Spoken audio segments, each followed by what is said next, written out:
This is Ron Kloppenstein, and you're in the hot seat on a Media Monday. Hey everybody, welcome to the show. Today we'll be hanging out with Lorraine Kreimeyer, who's returned with Mr. Figby and all his friends from Larainbo land. We'll also be joined by writer Dave Dellecese. And since this is April, a Child Abuse Prevention Month, so we'll talk to Sheila Dion from Erin's Angels of CNY about what her organization is doing to protect kids. Lorraine, let's start with you. Lorraine Kreimeyer, you were on the show before, and you were on the show before because you had an event that was coming up that was canceled because of the weather, all the snow that we've had. Yes, thank you, Mother it's Nature. On again for this Friday at Dunham Public Library in Main Street in Whitesboro. Correct. 2 p.m. And what are you going to be doing there in the library? Well, I'm going to be introducing Mr. Figby, and your lovely husband Jim has done an AI, which brought me to tears. I've had Mr. Figby for 15 years, and I have. Who is Mr. Figby? Well, let me just let him speak for himself. Okay, for we're going to just hear from Mr. Figby less now. than a minute. Little, very primitive, high-tech stuff. He's going to introduce himself. Okay. Hopefully, I got this right one.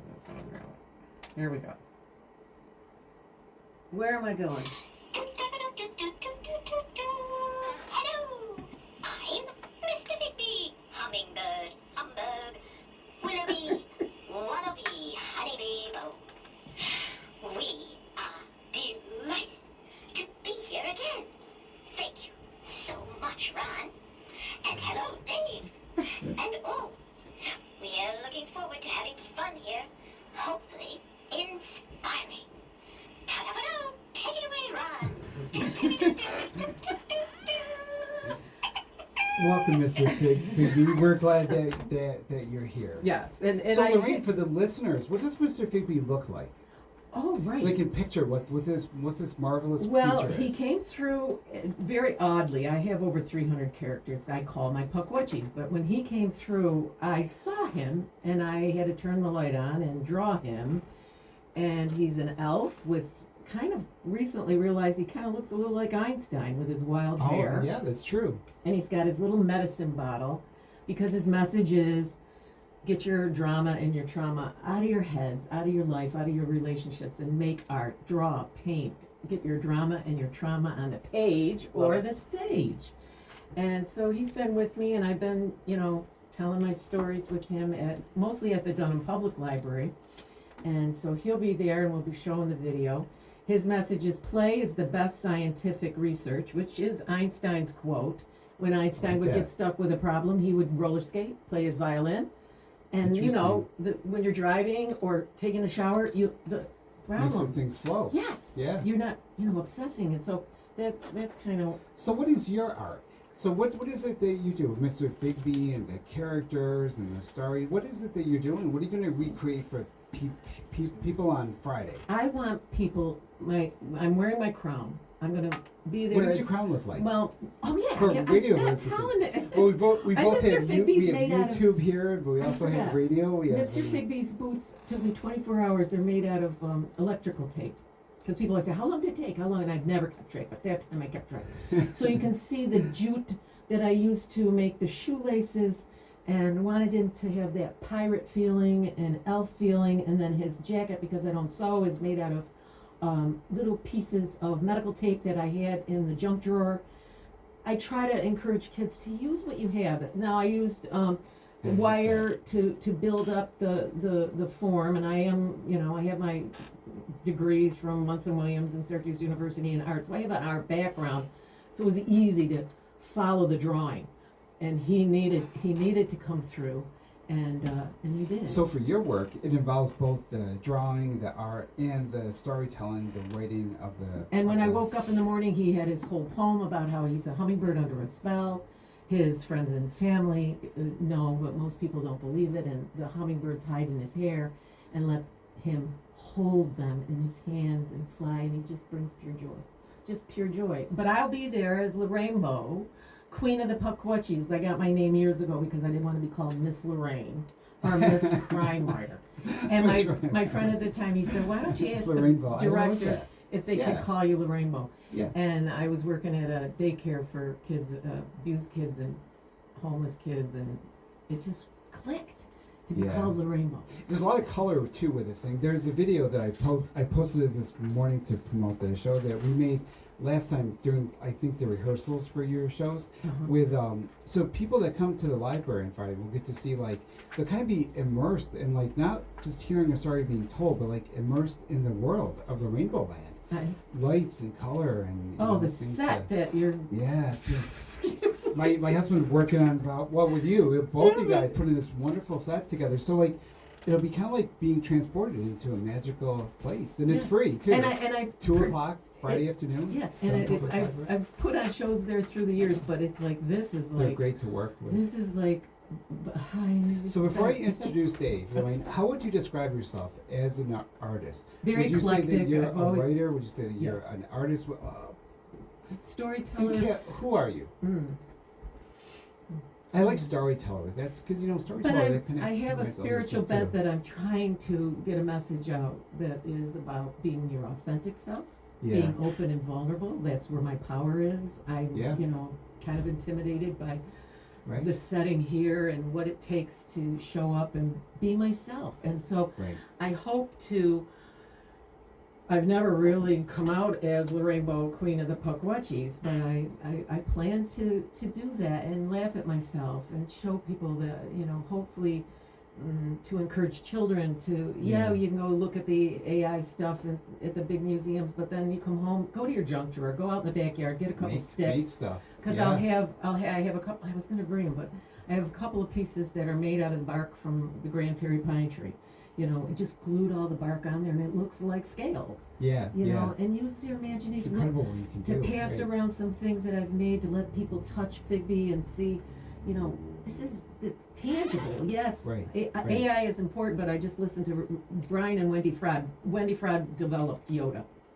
She was the designer behind it, and they're still Oh, okay. producing. Yeah. And she's like, they're doing animation and they're doing AI on it, but she said there's nothing like taking a handmade one of her puppets and then putting the AI to that. And that's what Jim did, and it was like, what did you do? And we're gonna show it. It's about 1 minute and 3 seconds, but everybody, all my friends that have known Mr. Figby for 15 years, when they saw it, they felt like I did. They're like, holy.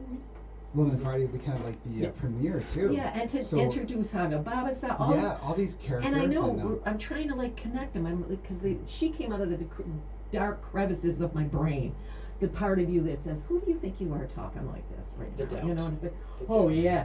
And I spoke at UU Church, and my friend came up and she goes, "When you gave her a cookie, and when they're there, it's okay."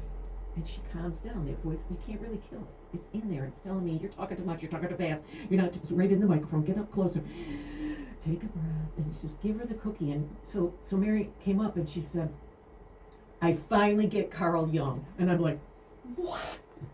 The shadow side. She Oh, goes, I see. So you that's gave like what me a this character visual. is for you. I gave right. her a visual and Kind of a actual, symbolic and this came representation from of The it. Artist's Way, Julia Yeah. Cameron's work that I've taught for Right, many years, right. taking adults through these 14 weeks. And she says, find that little voice in your head and find a picture. Yeah. Magazine, cut it out, put it on your screen, or bathroom window, Right. mirror. And she kept coming up, these little dragons. And dragons never were my appeal, but this and she lived in my head. So it's kind of therapeutic. For Yeah, these you think? characters. And Well, Dave, why I'm don't you fascinated because they look like something out of Labyrinth. Like this looks like out of the Henson Yeah, Dark furniture Crystal, shop here. he's Yeah. a mentor. Yeah, Yeah. this Oh my is- God. Yeah. And That's somebody mentioned sexy. earlier Sid and Marty Krofft and Yes, H.R. yes. Puff and stuff. Yeah. How Yeah. much? And it's all kind of like It's stuff in that the like air. she found items and But she said, well, let me just finish with this. Yeah. Peace can only come to one who has embraced the dragon within. Krishnamurti. so you kind of have like two characters going, like Mr. Yeah. Figby's Yeah, like the he- positive side, and the other character is kind of like Yeah. the antagonist or the Yeah, thing. yeah, or to Uh-huh. deal with like kind of like those kinds of And people said, what is troubles. she made out of? And I was storytelling at Munson Williams, and the dad said, looks like roadkill. And then mother goes, and dog I said, roadkill and dog toenails. That's I like that. Thank you. Dave, let's go to you. So how would you describe yourself as an artist? You're primarily a writer, a storyteller. You're a journalist. You do lots of stuff. Kind of like me, I guess. Many hats. Yeah, you know what it's like. Right. You know, well, I like to tell people of all ages. I do school talks now and then for some of the books and stuff. And one of the things I like to remind them is that don't let anybody ever at any age box you into being one thing. Yeah. And then I always try to leave the school talks reminding the kids that you can be more than one thing. You can be a teacher, but you can be a musician. You can be an athlete, but you can be a journalist. You can be a writer, but you can be an artist.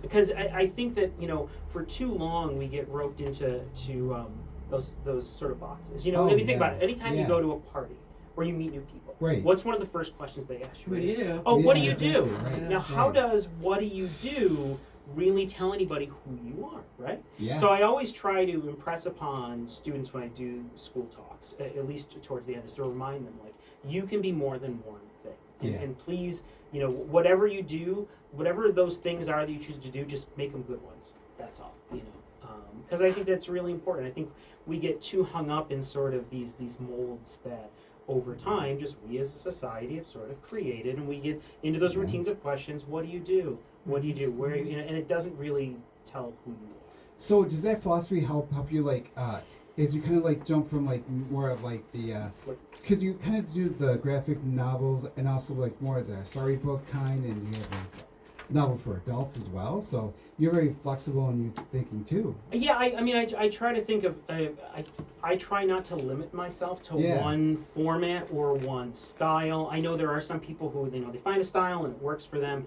I guess it's just sort of inherent as to who I am, and it's maybe it's a little manic. I don't know, but that's good. It's sort of there's so much that I want to try. I always say that if I lived 200 years, I'd never be able to keep up with all of the things running through my head. Yeah. You know what it's like, Yeah. right? You've got all these ideas, you've got all these, whether it's characters or stories, there's never going to be enough time to pursue them all. So you just hope that you can create as much as possible and get it from here in your head. I like what out you onto said the about page. being aware that you could be more than one thing, because I was really stuck, and I had first place with my fairy outhouse at the Sidewalk Art Show a couple years ago. As an art piece, As not an art with piece. a story, but just a No, piece of no a story, work of art, and I met this gentleman, and I was making forth a little bit, and he was like, you can still be a abstract artist or go back to your painting, because I kept thinking, now I'm in the fairy realm, I've got to do my fairies and my characters, and this latest piece is totally what I call more serious, because these are they're playful. Right. It's not The good or Mr. bad, Figby but kind of it's like Larainbo stuff. integrating, because I can remember our teacher saying, "Oh, you're a painter, and you can't take up swimming at Utica College and do both." And I'm Oh like, wow. and so that's old school. That's Mhm. Yeah, I was gonna old say. training, old school, and it took a long time to realize I could do both. And when I do both, Absolutely. I feel so much better. Yeah. Well, what did you do first? The painting or Well, the I was in art or school. the- I was at Winston Williams. Is that what you did before you started to get into the writing? Oh yeah. You created the physical Yeah, it was- representations of the characters, and then It was- stories back kind of then flow- there was flow no from it. animation there was no Oh, right, storytelling. right. It was very classically trained. You drew from the still life, you could abstract the still life, you drew from the figure, you could abstract the figure, Yeah. in yeah. photography, but those Right. they were very limited, which I'm grateful Yeah. for that training, because I learned how to draw They just and I went- learned how to sculpt, but How about you, Dave? Like, what did you start with first? The writing or the you have graphic novels, but you work with illustrators. Well, we talk about like being more than one thing, right? I think Yeah. we talked a little about this before we went on the air. When I was young, I had always wanted to be a Disney animator, right? Oh, That was what yeah. I wanted to be when I was a kid. When I was in my teens, I discovered video cameras, and that made me get really into filmmaking. And I had gotten into theater at that point in school. I went to college, and I was studying film and screenwriting. I studied screenwriting under this wonderful woman, the in my mind legendary Rena Down.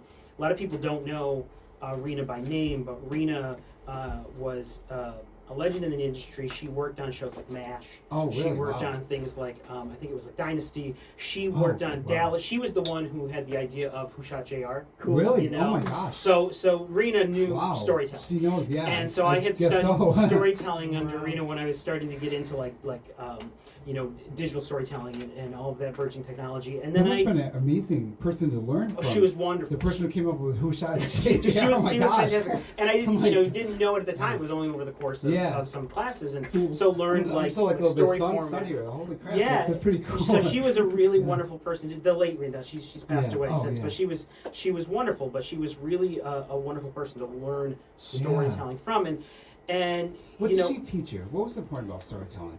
Why did Who Shot JR work? I think because it was probably so It's probably before your unexpected, time, right? but- Yeah, I mean, I think But I think remember pretty well. I think because it was so unexpected, and I think you're talking about a a main time. character to be shot like It- that, yeah. And I'm really gonna take a curve out of personal stuff here and pontificate a little bit, but I think you're also talking about a time of entertainment and television that we really don't have anymore, right? Right, Because it was a time where it was like destination viewing, Oh, and yeah. it was Friday nights collective, at 9 o'clock, CBS. Nice. collective Yeah. viewing, right? Like And then you had Falcon Crest. you had Yeah. a limited channel options, right, for your entertainment, Yeah. and so everybody would watch these shows Yeah. at the same time, whether you were at your house, at a friend's house, Yep. at a bar, somewhere you'd have viewing Right. parties. You would watch these shows, Especially and then you those would shows. talk about it. the Yeah, next day. right, Did you right. see MASH the next day? Right, Did you watch what right. happened on Cheers? Wasn't like you would watch these shows, and then you would talk about it the next day. Yeah. We really don't have anything like that anymore in the age of streaming because we're watching. Not just We're watching on our different stuff. schedule, Yeah, we're watching different so things. much more Yeah. stuff. What you could Right. watch and what you could watch, we could be watching 7 Yeah. different things, and none of us even know they exist when we talk about it the next day. Exactly. So yeah. it was a completely different era Right. of entertainment that you're coming You know from. what I also hated? It was characters too. Like every person that could have shot him, we believed that that person could have shot him because it was set up and they were developed in such a way that you believe that this character seemed realistic but could kill somebody. You know? Like even his mom was a suspect, you know. Yeah. But like it was so I think characters are so important, you know, characters. It's like it. And think about, I mean, we're talking about something from 30 something Yeah, years ago, right, right? right. And yet it made such a cultural impact And in there both was the to think about storytelling it, and the yeah. circumstances of viewing at the time that Yeah. we're still talking about Yep, it yep. today. I mean, think about that. We have so many things. I in remember our, that. So Sue Ellen got arrested first, and then they thought she's the one that did it because I So think she was passed convincing. out drunk, and then it was her sister Kristen. And it was like I remember that like so crystal clear. Wow, Mhm. you know, like things like from my own life, but at that time I have no idea. But like TV stuff, it's like it sticks with you. I think because of the characters, Mhm. right? The characters, like you love the characters. And you know? it's changed so much. It Like has. how we consume. Well, right? we'll have to talk more about this. Okay, after- okay. Oh, we can after go the down break. this road for hours. Yeah, Are you kidding me? you know, Absolutely. I think like characters are like. I want to ask you like both like, how did your characters you write about inspire you? So we'll talk about that when we come back. Okay. I'm talking to Lorraine Kreimeyer and Dave Dellecese. If you miss any of the show or want to hear it again, the video and podcast will be online Wednesday at uticaphoenix.net/Media Monday, along with all the past episodes. I'm Ron Klopfenstein. You're in the hot seat on a Media Monday. More after the break. Cued it all in for us. And you're in the hot seat on a Media Monday. Hey everybody, welcome back to the show. On the next Hot Seat Media Monday, we'll meet some of the people behind Catstock 5. It's a cool day-long festival that raises money for homeless cats and dogs. Then the week after that, we will have Utica Teens in Action and all the young entrepreneurs from Utica come and talk about their businesses. Today, we're talking to the delightful Lorraine Kreimeyer and Dave Dellecese. Both are writers and storytellers. And before we went to break, we're talking kind of about the importance of characters. And I'm thinking, like, I'm wondering, like, with any kind of written work, you know, there's always, like, it's always about characters. Mm-hmm. So I guess what I'm trying to say is, like, I'm wondering if the characters, are the characters the first thing that comes to your mind when you're creating your stuff? Is it character first, or is it maybe a story first, or Fig maybe in was some character case first. Fig was artwork like first? Fig was a picture in my brain, which I never get pictures in my brain like that. And then the poem that came, and in the form of him, and it's like, And then the name, Mr. Figby, name. Willoughby, Wallaby, Honeybee, Bo. I don't make things up like that. And because I journal on a regular basis for many, many years, I had my journal next to me, and I knew if I didn't turn the light on, I was not going to You would remember have that lost in the it. morning. Yeah. And you would ask, what, he's, so much of my work is therapeutic Yeah. and just comforts me while I'm making it. And then what came through from him, he said, I'm a be here now kind of guy. There's something now that you won't have then. So enjoy right now as best you can. Good philosophy. And that's kind of Eckhart Tolle, if you know Seize the Eckhart day. Tolle, yeah.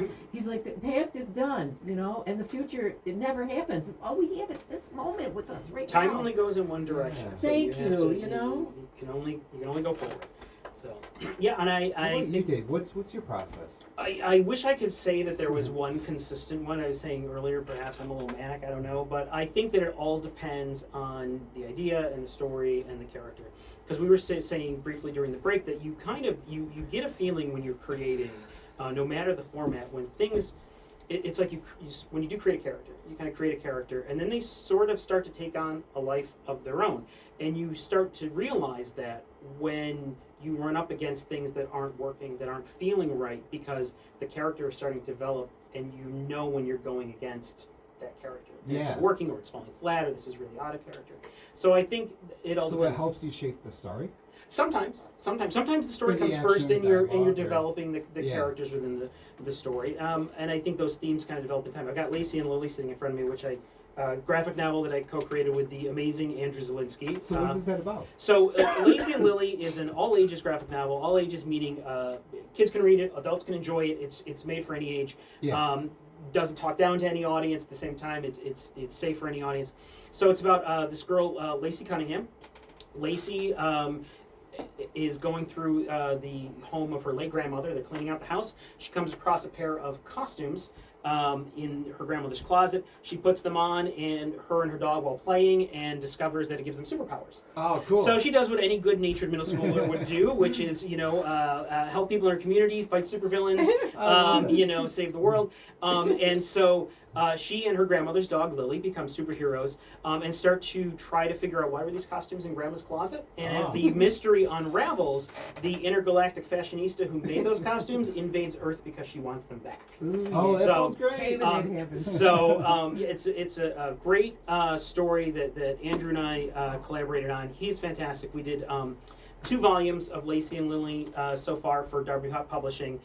We are currently in the middle of putting together stories to present to them for a 3rd volume in the hopes that they'll Are you greenlight drawing that or as well. writing? I'm writing, Yeah, for this, and Andrew is illustrating. Cool.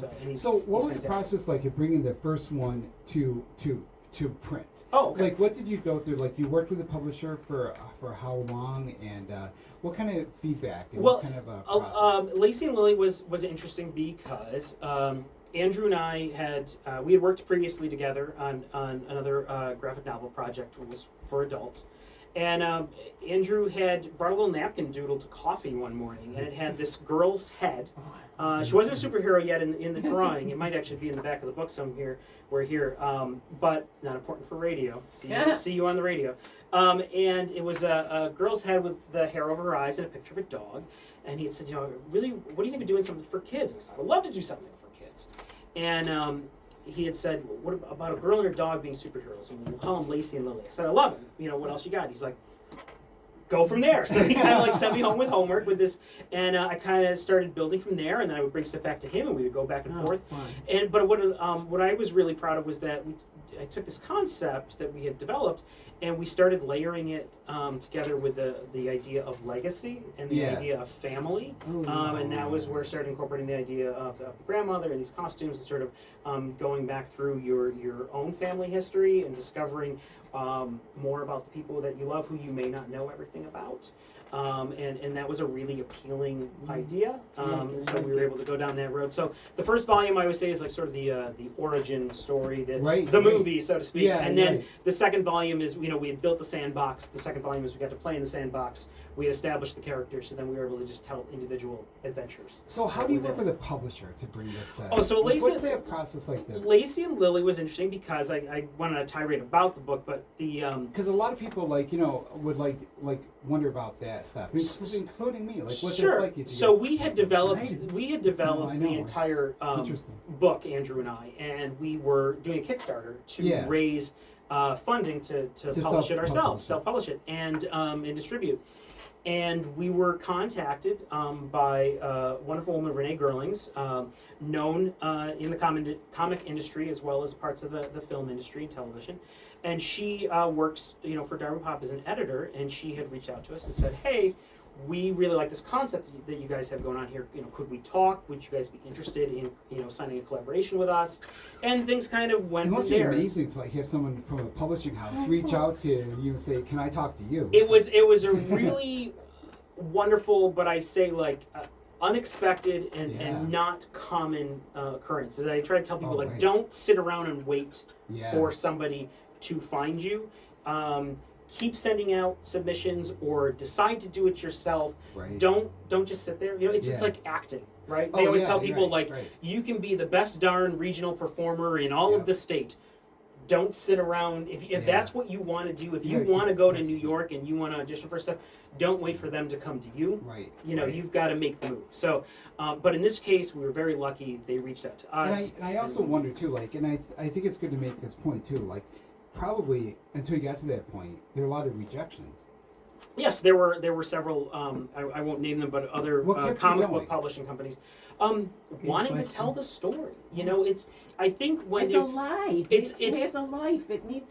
You've got children, how you nurture. Yeah, exactly. And I always say, when you're a band, right? If you're a band who plays every week somewhere, you don't pack it in because you aren't playing, the Met, or you're not playing Madison Square Garden, right? You're playing because you love to play music, right? When you paint, do you stop painting because your painting's not hanging up in the Louvre, or do you enjoy painting? So I think when you really just have that fire to want to create, you've got If I don't, I would be on Prozac. It's kept me, but it's kept me off, and my therapist and my doctors know me, and. What are you working on? So if it's your how do you deal with rejection? Because the thing is, I think we all get so much of that in this business and stuff. It's in different ways. You want to do this doesn't work, that doesn't work. How do you? It's important to I wonder how do different people keep the perseverance and I'll have you go. I've got a good rejection story. Resilience. There you go ahead. No. I'll tell you a good rejection story. Not a good rejection story. There's no good rejection stories, right? But one that was, a real punch to the gut. Which was, there was a hardcover 50th anniversary edition book coming out for a TV series that was from the 70s that I enjoyed called Kolchak. Do you remember Kolchak? I've heard of he it. Was the Night Stalker. He was the Night Stalker. Yeah. He was the reporter really cool who stumbled into all these supernatural things. Okay, actually, I think I did see some of it. It was okay. Really cool. So and it was the Gavin, the guy from Christmas Story. Yeah, the father of Christmas Gavin, Story.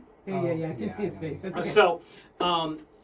They were doing a 50th anniversary book. It had comics in it. It had prose pieces in it, and I had written a prose story. And I was so darn proud of this prose story. Right? It was I don't want to sound arrogant, but I was so proud of this because I really felt like this reads like an episode of the show. I really nailed this narrative here in the voices, right? Yeah. And so I submitted, and I had, heard, eventually after a long while, hey, you've made it to the next round. You've made it to the next round of the editing. More months go by. Hey, you've made it to the next round. More weeks go by. Hey, you've made it to the final round of editing. oh my gosh, this is great, right? And I'm thinking like, this is fantastic. I made it to the final round of it. So it would have been included in this hardcover 50th anniversary edition, right?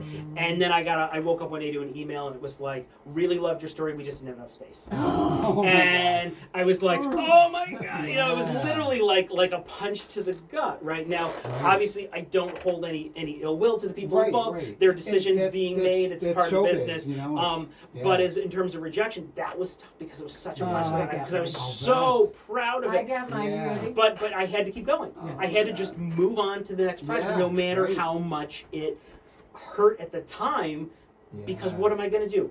Rip everything up and be I'm done. I'm not writing anything ever again. Well, you could. I could have.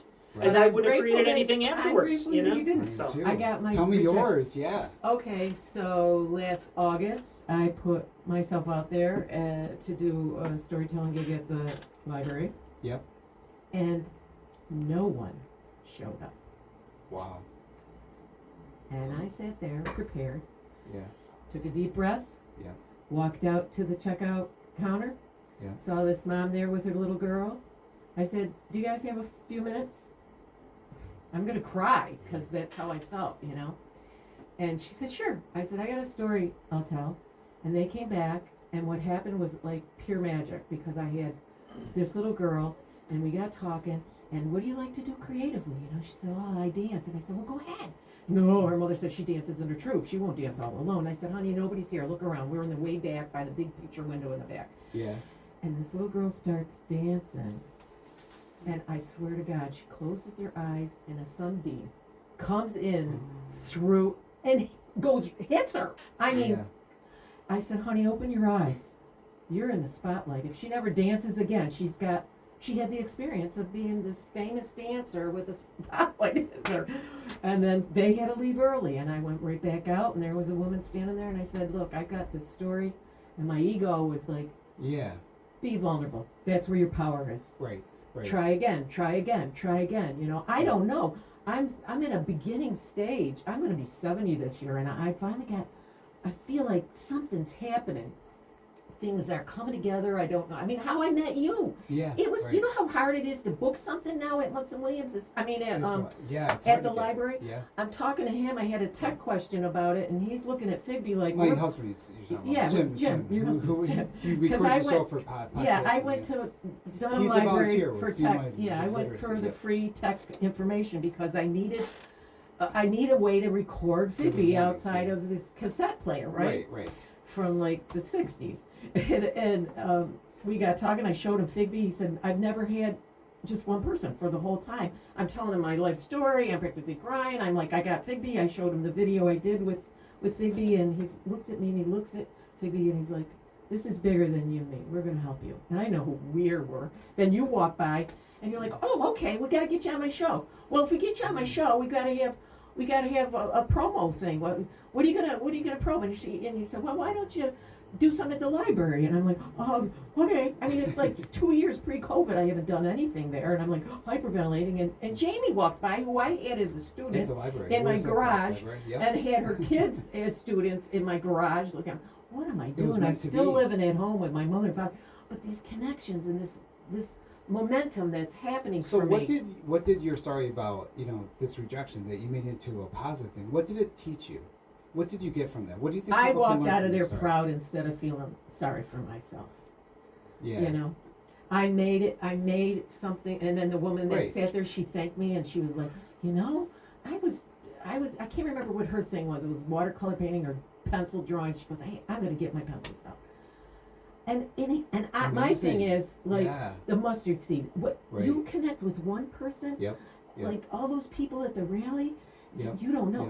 It goes out. It's quantum. There's like a reverb that we don't. You don't know how this is helping somebody that's listening to the show. You have no idea where or who or when your work will resonate with. And then you find out that, you know, I walk into the Blue Dragon that time, and this young woman says to me, Larainbo, and I'm like, yeah, and she says, I said, I have you a student. She goes, yeah. Do you still tell the story? You gotta go. Yep. You have to go? Oh no! It's about time for commercial. Why do it? Actually, but you don't have to. Yeah, I got tons of stories. Too many. So today I'm talking to Lorraine Kreimeyer and David Dellecese, If you miss any of the show, want to hear it again, the video podcast will be online Wednesday at unicaphoenix.net/Media Monday, along with all the past episodes. I'm Ron Klofferson. You're in the hot seat on a Media Monday. More after the break. Woohoo! Thank you. Okay. This is Ron Klofferson, and you're in the hot seat on a Media Monday. Hey everybody, welcome back to the show. Today I'm talking to writers and storytellers Lorraine Kreimeyer and Dave Dellecese. But first, let's check in with Sheila Dion from Erin's Angels about how her organization is observing Child Abuse Prevention Month. Sheila, welcome to the show. Thank you very much for having me. So, April is Child Abuse Prevention and Awareness Month, right? Yes, it is. And we here at Erin's Angels are very concerned about the minimum standards of care for children. Our organization is named after Erin Maxwell, who was 11 years old when, unfortunately, she was brutally murdered by a family member. But prior to that, for years and years, she lived in filth. She was starved. It was absolutely horrific. And CPS had gone to her house numerous times. And since then, more children have passed away under these types of circumstances. And we found out fairly recently that there was a bill that was introduced by Senator DeFrancisco right after Erin had passed away. And the bill somehow just got kind of buried. And I didn't even know about it until recently. And after looking into it, realize that the minimum standards of care for foster kids don't apply to other kids. So there's actually higher standards to take care of a foster child than it is just your own child, which is crazy if you think about it, right? Wow. So what would this bill have done? And is this bill like something that's like back being voted on again, or back in what's the status of the bill, of the law that you want to have passed? Right now, we're actually, the bill was kind of buried, and so it's kind of, in no man's land right now. And so we created an advocacy committee to raise awareness about the fact that, there were people that were trying to make some changes so other children didn't have to live under the same circumstances. Yeah. And so our advocacy committee has created a New York State Children's Bill of Rights that we're looking to get the decision makers in the New York State Senate to look at and to realize that they really need to do more to protect kids in the state. And so we're really hoping to get the support of people to sign our change.org petition in order to get them to notice that people want this to happen, because we're tired of listening on the news about another child who died, in circumstances that they should not have been in the first place. So Yeah. what could people listening to the show now or listen to podcasts, what could they do to help your group, your efforts? Yeah, go to erinsangels.com, and if you click on advocacy, it'll give you a link right to our change.org petition. Sign the petition. It's really quick with just a couple of clicks, and then share it on social media. Tell your friends about it. Text it to people. We just need as many signatures as we can possibly get, so that these people in power realize that we want this. We want these kids protected. We want them to have access to food 3 times a day, and cleanliness, sleeping requirements, hygiene, safety. All these really, really important things we need to ensure that these kids have that. And right now they don't. Yeah. Well, Sheila, I would love to have you back on the show sometime to talk more about your organization. Are you the founder? I am, yes. Yeah, so someday we'll talk more about that, maybe about who Erin was and stuff. But for now, is there any last thing you'd like people to know about for Child Abuse Prevention Month, for the public? Any last Yeah, I would like people to know that every single one of you can help. If you think, you don't know anybody in this situation, so, who are you to do something? Or, if you don't think that you can do something, you can. It's a simple click of the button on the computer to sign this petition. It's share a it and simple stuff. call or email to your lawmakers to let them know that children's rights are important. There's Right. Parents have rights. Yeah. They have all the rights, but children don't have any rights. Yeah. And we believe that's wrong because children are dying because of it. So can you tell us again what your website address? Sure, it's erinsangels.com, and that's ERINSANGELS.com. I will get a link to all this stuff up for you on the show notes when I put this up on Wednesday, and it'd be great if you could come back sometime. We'll talk more about your group and stuff. But thank you for doing this now, and we'll help you get the word out. I would love to come back on, Ron, and I really appreciate you helping us spread awareness about this important cause. Awesome, thanks. Okay, so Dave and Lorraine, back to you. So I forgot where we left off. We're talking about resilience, and we talked about how writing and media, it's how it's therapeutic, and so Staying the course and not giving up. Keep going. Yeah. Keep going. And look at it. I like to tell my students, like the adult students, look at what you did when you were a kid, because I have a picture here, and I know you do the video later, but that's me when I was like about 5, maybe 4, with my Sherry Lewis puppets. oh yeah, You Sherry know, Lewis and Lamb so- Chop. And how old were you then? I'm more probably 4. Okay. Yeah. One of a writer I admire once told me that the best advice he gave people was never lose touch with your 7-year-old self. Yeah. I like That's one of the keys to staying kind of like tapped into Yeah, your imagination. I have a and doll that creativity. I created because I did some inner child work, which I used to make a lot of fun of. But boy, oh boy, little Larainbo, and she sits on the couch across from my 91-year-old mom. Hi, Mom. So Dave, you gave a talk at the Mid-York Library. Oh, back in the fall. What are some of you talked about? You about the Which we this covered stack of notes covered some of it here, so, here. like, Yeah, I brought some of really- it just in case my brain doesn't work the same way anymore, so I need reminders now and then. No, I talked about my own writing journey and kind of the transition from studying screenwriting to then getting into journalism. I was a newspaper reporter and then became a TV reporter. I talked about that. So what was and- that like, being a TV reporter and a newspaper reporter? How was it like? I like to ask people that because I've kind of done both, but I never had any training in either. So I kind of tell myself, like, what did you learn to do that? Well, I think. I mean, I went to college for English, but I mean, like, I never took a journalism class.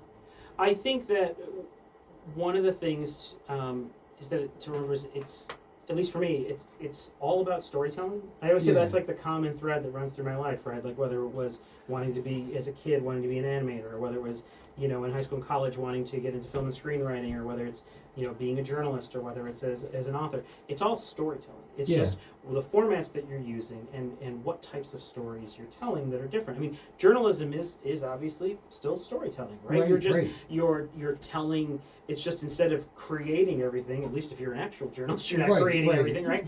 You're telling the stories of individuals. So they actually have happened. You're trying to bring with it sort of that entry point.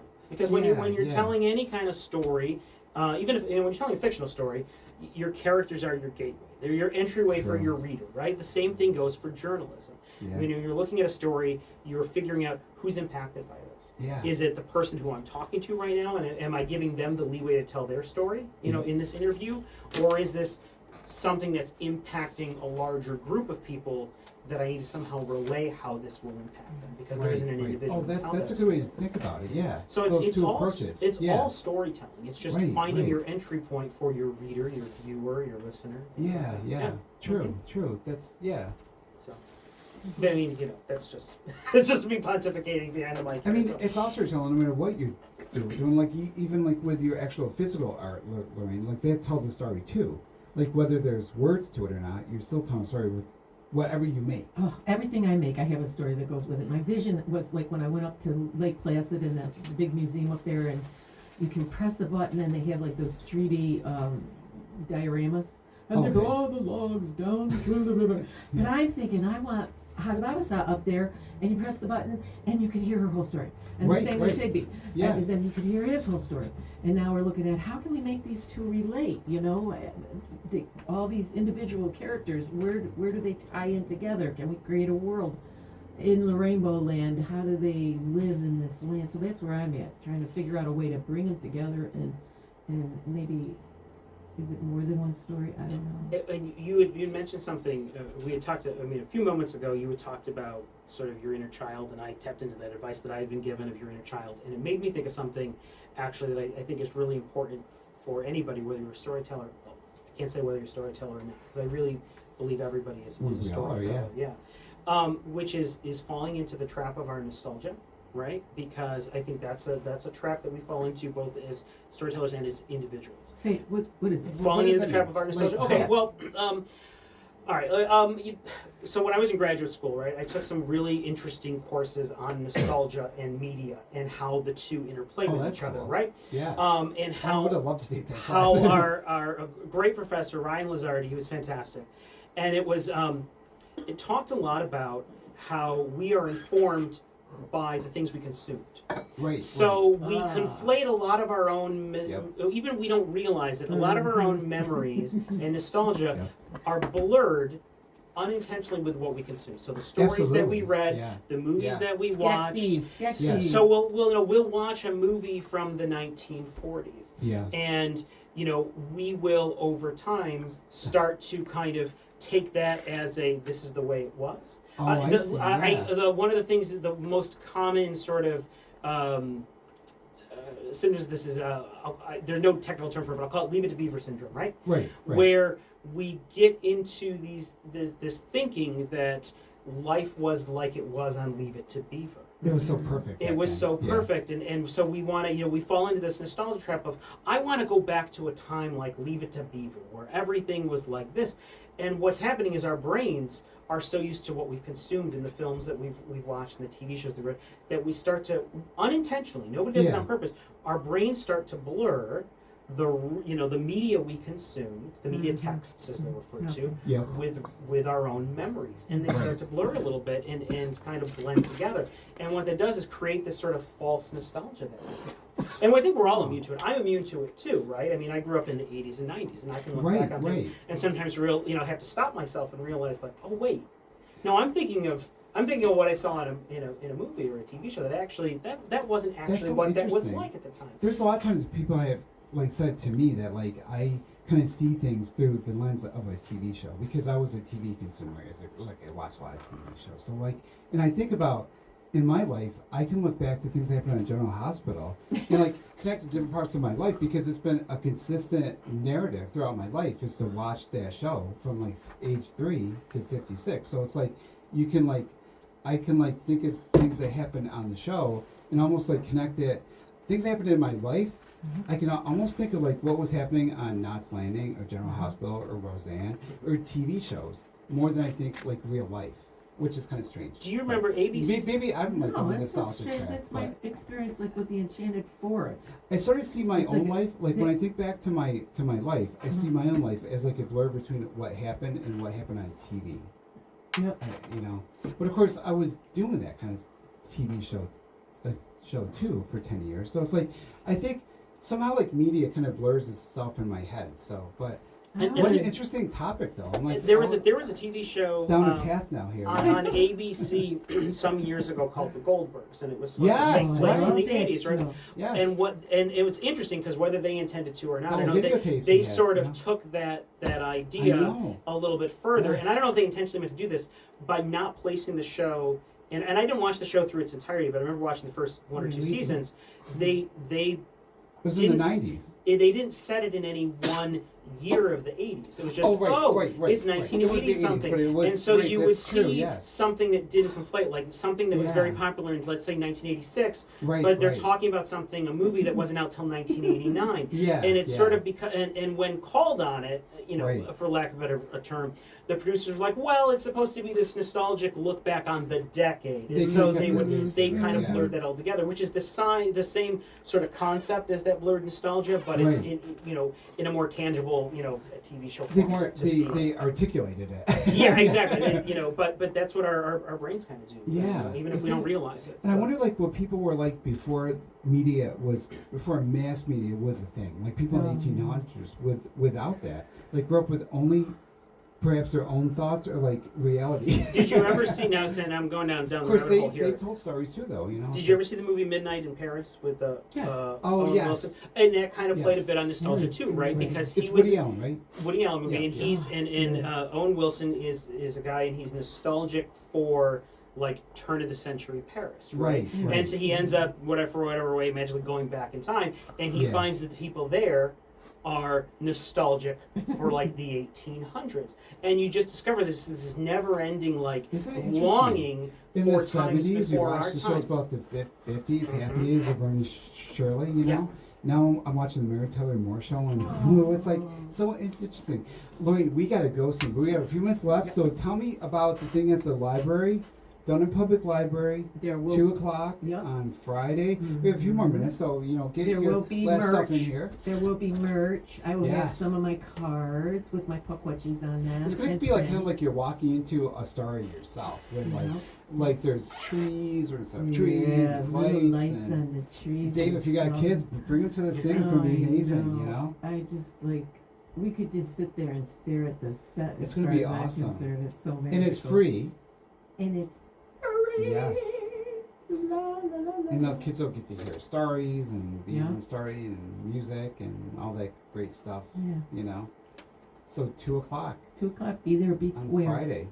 So Dave, how can people get your books and all your great stuff? Usual places, barnesandnoble.com, amazon.com, bookshop.org, any of those places. I know some of the local libraries around here have some of them as well. That's really cool. The Little Lamp, children's picture book, Lucy and the Ghost Take the Stage, another children's picture book, both here at our local Barnes & Noble. So I asked you during the break, tell the listeners, what's it like to walk into Barnes & Noble in Hartford and see your own book there? That's a feeling that I hope to have someday, but It's really it hasn't happened yet. My heart must. swells. It's really neat. I think Did you ever do a signing there? I did a Well, story what is time that and like? signing. That's a lot. That was How a exciting. lot of fun. God, it's I mean, all I can say is really like my heart swells. Like I'll anytime, like with a school visit or you Oh, do something yeah, where yeah. somebody tells you that something meant something to them. Yeah. That's really incredible. I had somebody reach out to me about the little lamp, which I'm showing for the camera here. See it on the radio. We'll have links to all these books somebody too on the reached out show to me notes. about they were a social worker. Yeah. And they had reached out to me to let me know that they were using the little lamp with kids sometimes, because the little lamp is a story about a table lamp Aw. that's been in a family for many years. They get a new lamp. That one goes into storage. Eventually, when they clean the house, it ends up at the curb. Starts questioning its purpose. If I'm not shining for the family, what am I doing here? And gets very nervous about, does it have a reason for being at all, as they're sitting in the garbage pile, and the garbage truck is coming down the street. Gets rescued out of the garbage pile by a woman who repurposes things. And she cleans him up, she brings him home, and brings him back to her house. And he discovers that no matter how old you are, no matter how much life changes, no matter the upheaval, you still have a reason for being, Thank you. even if the reason changes What over a time. great story. And so when I found out that was being used by some people to help comfort kids in changing situations, that by our just, yeah. like the Grinch, like Right, 3 sons right, that right. day. It was, Good for you. and then Yeah. Lucy and the Ghost Take the Stage is my love letter to the performing arts. Oh, I got that's involved nice. in theater in high school. I met my wife doing shows. We were in Nice. cast in shows together, and we met and started dating, fell in love, and got married. I met your wife the other day too. Yes, I think, yeah. yes, But I she's- forgot what her name is. So I meet people, all this stuff. It's like it blurs together, It's My- like my we're wonderful- covering stories. my and stuff, wonderful wife, it's like- Megan, and so she Lucy was Lucy great, and the great Ghost. though, Thank you. I think she's pretty great too. I think we're friends on Facebook now. So Lucy and the Ghost Take the Stage is a love letter to the theater. It's about a young girl named Lucy who loves the performing arts. She goes to her local theater every day after school, but in an age of digital devices and digital Yeah. media streaming, performing arts have it hard, and they're trying to pull together Yeah. one last show to pay the bills. And she gets some help from the unexpected form of a ghost that's living in the prop room. I attic. love that. So, And then I've got a new one coming out this summer to look out for called. And you also have a Christmas book, so maybe at Oh. Christmas time you might come Yeah, back. We'll yes, talk about exactly. that at Christmas time. We've You got leave a me Christmas copies book so I that can takes read place up in on Utica, this. 1943. Yes. Frank the Barber, very So Rockwellian we're gonna version have of you Utica. back. I'll Christmas, come we're back. talking about that. Lorraine, I'm sure you'll be back at some point. We'll see you on Friday. Friday, you. 2 p.m. at Dunham Public Library, Main Street in Whitesboro. Look out! Here comes the Moat. Comes out this summer. I mentioned Oh, that cool! one. That's yeah, the new well, one coming out this summer. We'll get a plug for that And you now on the can get show my too. sunshines at Munson Williams. I love that. Today we've been talking to writers and storytellers Lorraine Kreimeyer and Dave Dellecese. We're also joined by Sheila Dion from Erin's Angels. I'll have the video, podcast, and show notes online Wednesday at uticaphoenix.net/Media Monday. Our sound engineer is Jonathan Brooks, DJ Easy. He's up next. Jim Hale records the show for YouTube and podcasts. Nabil Khan is our entertainment correspondent. I'm Ron Klopfenstein. I'll be back next week with another Hot Seat Media Monday.